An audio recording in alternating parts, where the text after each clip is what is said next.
어느 젊은이가 작은 실수를 저질러 마을 사람들의 비난을 받게 되었습니다.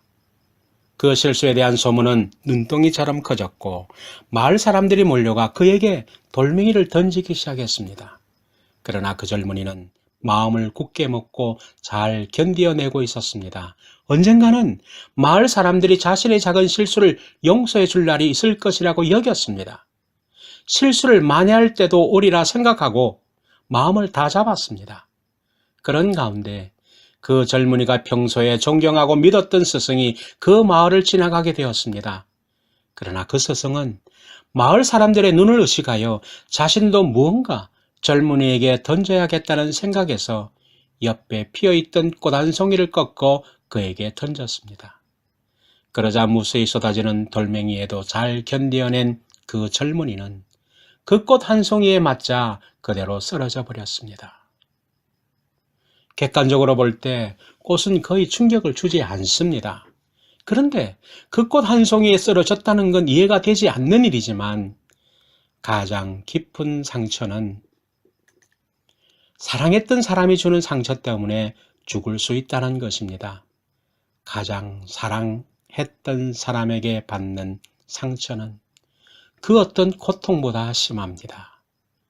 우리는 인간관계를 하면서 끊임없이 누군가에게 상처를 입히고 또 누군가에게 상처를 받습니다. 그래서 살아있다는 것은 아픔을 느끼고 있다는 말이기도 합니다. 가까운 사람일수록 그 상처는 더 깊고 예리합니다. 우리의 육체도 상처를 받지만 육체의 상처보다 더 오래 가는 것이 마음의 상처, 영혼의 상처입니다.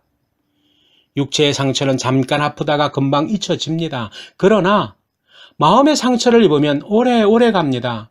그것은 흉기나 무기를 통해서 받은 상처가 아니라 사람의 혀와 입으로 받은 상처이기에 그러합니다.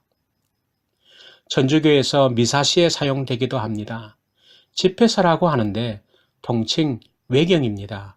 구약의 외경입니다. 잠언처럼 죄의 책이라고 합니다. 거기에 이런 말이 기록되어 있습니다. 회초리에 맞아 죽으면 회초리 자국만 남을 뿐이지만 혀에 맞아 죽으면 뼈가 부러진다. 칼에 맞아 죽은 사람도 가끔 있지만 혀에 맞아 죽은 사람은 더 많다고 기록되어 있습니다. 이 말씀에서 인간사를 되돌아보면 인간이 가진 입을 통해서 상처를 주고받는 것처럼 치명타가 없다고 우리에게 말해주고 있는 것입니다. 결국 인생살이는 상처를 주고받는 것이라고 할 수 있겠습니다.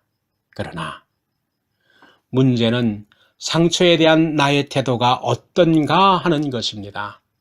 상처에 대한 반응을 세 부류로 나누어 생각해 볼 수 있습니다. 첫째 반응은 자신은 상처를 받지 않으면서 남에게 상처를 주는 존재가 있습니다. 누구일까요? 저는 사탄 마귀라고 생각됩니다. 마귀는 서로를 이간질시키고 헐뜯게 합니다. 엽기서에 사탄이 하는 짓이 고스란히 드러납니다. 하나님도 인정한 동방의 의인이라고 불리우는 욥을 하나님께 그를 시험해 보자고 하고 아무런 죄도 없는 욥과 그 가정에 큰 상처를 주지 않았습니까?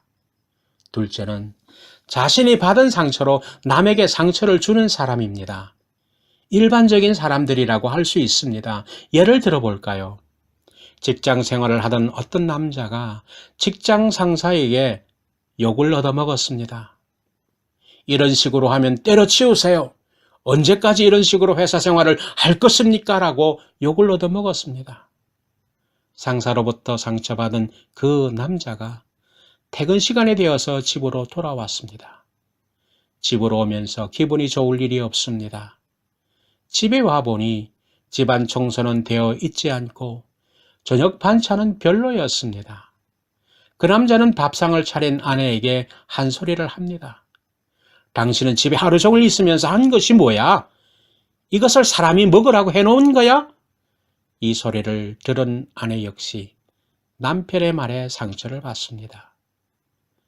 그러면서 아내는 학교에 갔다가 늦게 돌아와 쉬는 아이를 보고 너 그렇게 공부하지 않아서 어떻게 할래? 그런 식으로 공부하려거든 때려치워라라고 상처를 줍니다.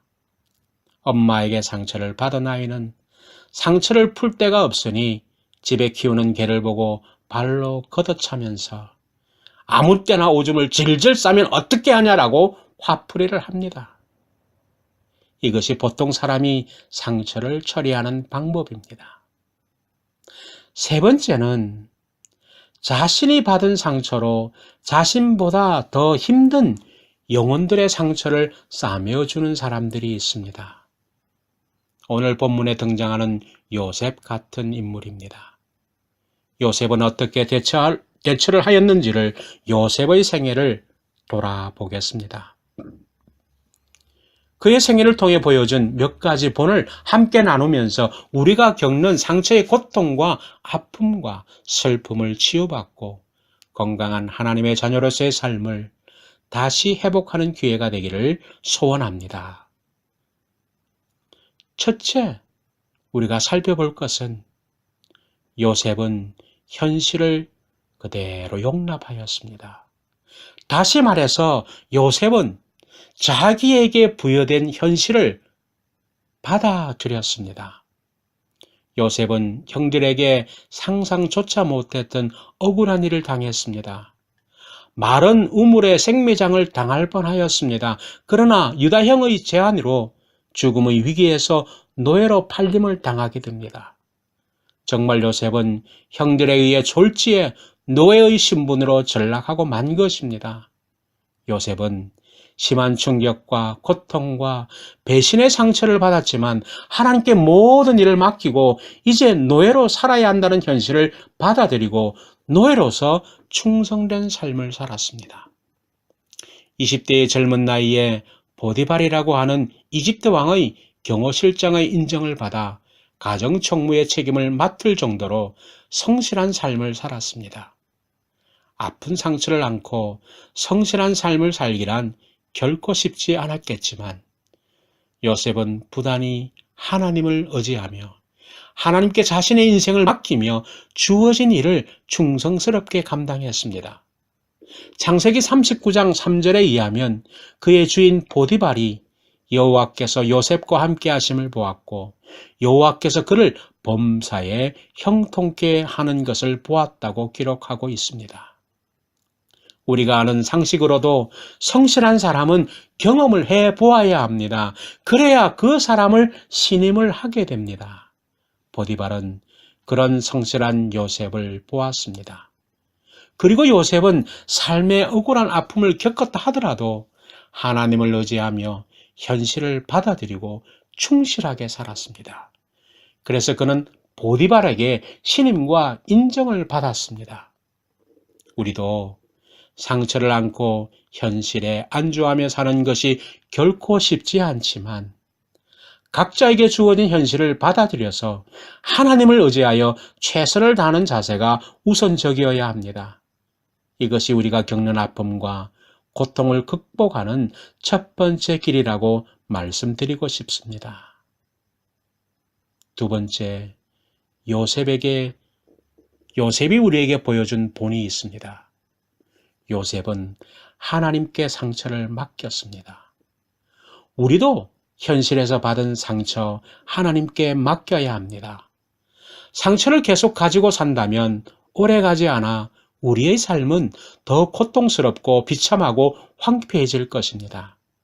하나님께 모든 것을 맡기고 하나님의 도우심과 치유를 요청하고 현실에 잘 적응할 수 있도록 하나님의 은혜와 자비를 구하는 일이 반드시 우리에게 필요합니다. 그래서 성경 베드로전서 5장 7절에 말씀하시기를 너희 염려를 다 주께 맡기라 이는 그가 너희를 돌보심이라 라고 말씀하고 있습니다. 우리가 받은 상처, 근심 염려를 주께 맡길 때 하나님은 반드시 우리를 돌보신다고 약속하고 있습니다. 요셉은 분명히 하나님께 맡기기를 통해 아픔과 상처를 극복하고 현실에 충실할 수 있는 힘을 공급받아 하나님의 함께 하심과 형통케 하심을 경험했다고 성경은 기록하고 있습니다. 그리고 성경은 하나님에 대해서 치료하시는 하나님이시라고 말씀하고 있습니다. 요셉은 형들에게뿐 아니라 보디발 장군의 부인에게도 누명을 받아 아무 잘못 없이 억울한 옥살이를 하면서도 신세한탄을 한다거나 좌절과 낙심과 우울의 늪에 빠져 있다거나 복수의 칼날을 갈기보다는 하나님께 맡기기를 통해 감옥 안에서도 충성스러운 총무 역할을 맡아 성실히 일을 했다고 기록하고 있습니다. 창세기 39장 23절에 보더라도 간수장에게 신임을 받은 것을 기록하고 있습니다. 하나님께 맡기기만 한다면 하나님은 정말 우리를 강건하게 붙들어 주시며 우리가 현실에 충실할 수 있도록, 그래서 진정한 하나님의 자녀답게 살 수 있도록 돌보아 주신다는 것을 확신할 수 있습니다. 시련이 올 때, 어려울 때에 하나님께 맡기기를 통해 모든 염려, 받은 상처, 아픔을 극복하고 하나님의 임재와 돌보심 가운데 거하는 하나님의 백성들이 되시기를 소원합니다. 그리고 셋째로 요셉인 우리에게 보여준 본이 있습니다. 요셉은 용서하는 삶을 살았습니다. 우리도 용서하는 삶을 살아야 합니다. 요셉의 이야기는 어린 시절부터 110세의 죽음에 이르기까지 매우 드라마틱하게 묘사되어 있습니다. 그러나 요셉의 생애에 있었던 많은 감동적인 일들 중에 가장 위대한 것은 그의 용서였습니다. 그의 고백을 살펴보면 그는 단순한 용서를 넘어 진정으로 상대를 축복하는 단계까지 가는 용서의 탁월한 본을 보여주고 있습니다. 그의 용서는 아름답고 성스러우며 하나님의 자녀의 영광스러운 모습을 우리에게 보여주고 있습니다. 그것이 오늘 본문 말씀에서 밝혀주고 있습니다. 창세기 50장 20절과 21절입니다. 당신들은 나를 해하려 하였으나 하나님은 그것을 선으로 바꾸사 오늘과 같이 만민의 생명을 구원하게 하려 하셨나니 당신들은 두려워 마소서. 내가 당신들과 당신들의 자녀를 기르리이다 하고 그들을 간곡한 말로 위로하더라.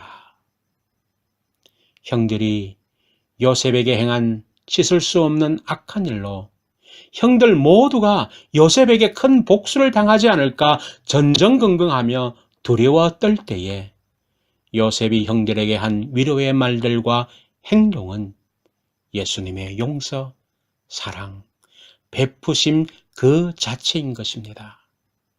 형들을 용서할 뿐 아니라 그들과 그들의 자녀들까지 돌보고 책임지겠다는 요셉의 용서는 진정 하나님의 자녀의 아름답고 숭고한 용서라고 할 수 있는 것입니다. 사랑하는 뉴카슬 열린교회 교우 여러분, 영성신학자이며 목회자인 헨리 나우엔 목사의 말에 의하면 우리 그리스도인은 상처 입은 치유자라고 합니다. 금요 새벽 묵상 말씀에서도 언급하였습니다.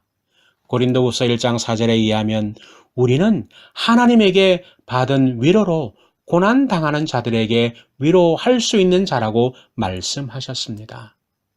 이어지는 말씀에서도 우리 그리스도인은 근심하는 자 같으나 항상 기뻐하고 가난한 자 같으나 많은 사람을 부유하게 하고 아무것도 없는 자 같으나 모든 것을 가진 자로다 라고 고린도후서 6장 10절에 말씀하고 있습니다. 이 말씀은 우리 존재의 아이덴티티를 밝히고 있는 것입니다. 그러므로 우리가 받은 상처로 남을 치료하는 치유자의 삶을 우리는 살아야 합니다. 다시 말해서 우리가 믿고 있는 예수님이 바로 그런 분이시고 예수님을 진정으로 따르는 모든 그리스도인들이 그런 사람이어야 합니다. 여러분, 성탄절이 다가옵니다만 예수님을 깊이 생각해 보십시오. 예수님은 이 땅에서 가장 상처를 많이 받으신 분이십니다. 하나님의 아들이신 예수님이 마구간에 태어나시면서부터 상처를 받으셨습니다. 공생의 사역을 하시면서 종교 지도자들의 공격을 통해서 엄청난 상처를 받으셨습니다. 자신이 3년 동안 양육한 제자에 의해서 상처를 받았습니다. 가론 유다에게 팔렸고 베드로에 의해서 모른다는 말을 들었습니다. 제자들은 다 도망을 갔습니다. 그리고 기적을 보고 체험한 사람들로부터 도리어 거짓 제보를 드려야 했습니다. 결국 당시 가장 흉악한 죄인이 달리시는 십자가에 달리는 상처를 받았습니다. 십자가에 달려서는 같이 달린 강도에게까지 모욕을 드려야 했으며 십자가 아래에 있는 사람들의 말에 상처를 받았습니다. 마침내 하나님으로부터 십자가에서 버림을 당하는 처절한 상처를 받았습니다. 하지만 예수님은 자신이 받은 상처를 가지고 남들에게 상처를 주시지 않았습니다. 도리어 상처받은 사람들의 고통이 얼마나 큰가를 알았기에 상처받아 힘든 영혼들을 위로하기 위해서 말씀을 주셨으며 사랑을 주셨습니다. 예수님의 사역은 한마디로 육체적 상처, 정신적인 상처, 영적인 상처로 인해서 힘들어하는 그들을 위로하고 그들의 상처를 치료해주는 사역을 한 것입니다. 한마디로 자신이 받은 상처를, 남의 아픈 상처를 치유하시는 조난자이셨습니다. 그리고 그는 용서하는 자였습니다.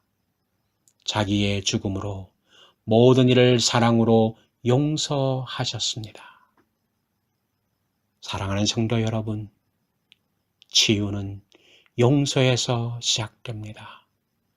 남을 용서할 때 자신의 상처는 치유되어지고 남도 치유하게 됩니다. 따라서 용서를 배우는 삶이야말로 진정 하나님의 자녀로 성장하는 비결입니다. 용서를 배우는 만큼 예수님을 진정 닮아가는 삶이 됩니다. 용서는 나 자신이 하나님께 용서받은 것을 증명하는 가장 확실한 증거입니다. 우리가 사람들로부터 받은 상처로 인해 고통 가운데 있다면 현실을 용납하고 하나님께 맡기며 진정한 용서를 통해 치유받고 회복하고 승리하는 하나님의 자녀들이 되시기를 주님의 이름으로 축원합니다.